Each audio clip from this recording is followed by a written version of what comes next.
Este é o trabalho final em dupla sobre fermentação lática e cãibras que eu, Henrique Camargos e Carlos Gutermann fizemos. Então, para começar a observar o processo de como é feito, de como é expelido, primeiro precisamos ver como é formado, bom, quem forma e quem ele afeta, quem sofre as dores, certo? Então, o agente fermentador, ou, entre aspas, a coisa que forma, são as células musculares. Por fatores que a gente vai citar em próximos slides, elas formam o ácido lático, que em excesso no músculo, eles causam essas dores, essas pontadas fortes. Porém, há várias maneiras desse ácido lático ser produzido, ou há várias maneiras da cãibra ser produzida, basicamente. E quem é afetado, essa é a mais simples, são os músculos de seres humanos ou de cães, músculos de cães que são comumente conhecidos como sedentários, as raças deles. E o interessante é que nos dois é muito parecido como funciona, porque no ser humano ele precisa não fazer exercício por muito tempo e depois fazer uma série pesada de exercícios para que ele sinta essas dores por certos fatores. Porém, com os cães sedentários fica mais óbvio, porque eles não fazem exercícios nem nada, e depois, quando vão fazer, eles sentem isso. As duas etapas de reações químicas na fermentação lática das células musculares são a glicólise e a fermentação lática. Como visto na imagem ao lado, na glicólise ocorre a quebra de uma molécula de glicose no meio com o gasto de 2 ATPs. Após isso, há outra divisão com a retirada de 2 NADH formados a partir de uma reação endergônica, onde duas coenzimas NADH+, absorvem elétrons e prótons e liberando 2 ATPs de cada uma das duas moléculas. O que sobra desse processo são dois piruvatos, ou ácidos pirúvicos.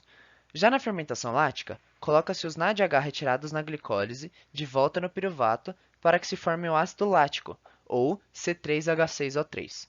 O saldo energético de todo esse processo é de 4 ATPs. Neste slide, eu vou repetir um pouco do que foi falado no processo de formação, porém complementar com um exemplo para ficar mais simples. Então, é muito comum, é muito comum uma pessoa depois do trabalho sair para o almoço e andando rapidamente ela sente uma dor na coxa, na panturrilha, até mesmo no pé, por exemplo. Isso, neste caso, pode ser vários fatores que estão influenciando, porém, normalmente o mais comum é a falta de exercício num período prolongado e depois uma sessão pesada de exercícios logo depois. O corpo não está acostumado, então ele não está preparado. Isso pode ser resolvido com uma série de alongamentos posteriormente, antes da série pesada de exercícios. Porém, essa não é a única maneira de se criar, entre aspas, cãibras ou dores musculares. Pode ser um problema também de má nutrição, falta de potássio, falta de sódio, falta de frutas na sua dieta. Porém, pode muito bem ser também cálculo renal ou problemas gerais no rim. Isso faz com que o rim não processe ou filtre a corrente sanguínea corretamente. E ele não consegue mandar todo aquele ácido lático que está na corrente sanguínea, né, para a urina. Sendo assim, quando o sangue sai do rim, ele continua com ácido lático. Ele continua voltando para a corrente sanguínea, circulando o corpo inteiro. Sendo assim, ele volta para a massa muscular, ele volta para as células musculares e a dor continua. Então, pode ser um problema muito mais sério do que simplesmente alongar. Pode ser também um problema de diabetes, pessoas diabéticas com problemas no sangue, problemas na corrente sanguínea, uma série de outros fatores em relação a isso. Porém, sobre o processo de formação, o ácido é feito pelas células musculares, porém isso acontece pela falta de oxigênio. Então, as células musculares começam a fazer a respiração anaeróbica.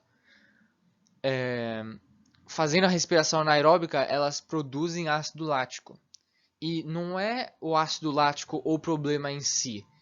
É o excesso de ácido lático que reside nos músculos, na massa muscular, produzidos pelas células musculares. Isso que causa as dores. Isso que causa os tremores aleatórios de certas partes de certos músculos. E depois disso, a corrente sanguínea pega o ácido lático, circula, né, já que todo o sangue passa pelo rim. Esse ácido lático vai passar pelo rim, ele vai ser expelido porque o rim detecta, né? Ele vai ser expelido pela urina. E é isso. Aí aqui embaixo está uma continha de como que o ácido pirúvico dos piruvatos se torna o ácido lático. A relação da glicólise e fermentação com o processo de formação. A glicólise ocorre quando a glicose é quebrada em dois piruvatos e é liberada energia e hidrogênio, e termina quando ocorre o processo de transformação de ácido pirúvico em ácido lático. A fermentação entra quando este último passo ocorre, mudando de ácido pirúvico para ácido lático, e quando falta gás oxigênio. Quando o ácido pirúvico é transformado em ácido lático, se diz que ocorreu a fermentação lática, que começou com a glicólise e terminou na fermentação. Para a curiosidade, pode-se destacar o mito de que as bananas são o único ajudante no combate à cãibra. Logicamente, elas ajudam, mas os elementos principais que combatem a cãibra são o sódio, o magnésio e cálcio, e não o potássio, que é o que mais tem na banana. Além disso, pode-se destacar que a banana ela é um alimento que alivia e acalma o estômago. E estas são as fontes que nos ajudaram a complementar e a expandir o nosso conhecimento, o nosso próprio conhecimento e a nossa apresentação de slides.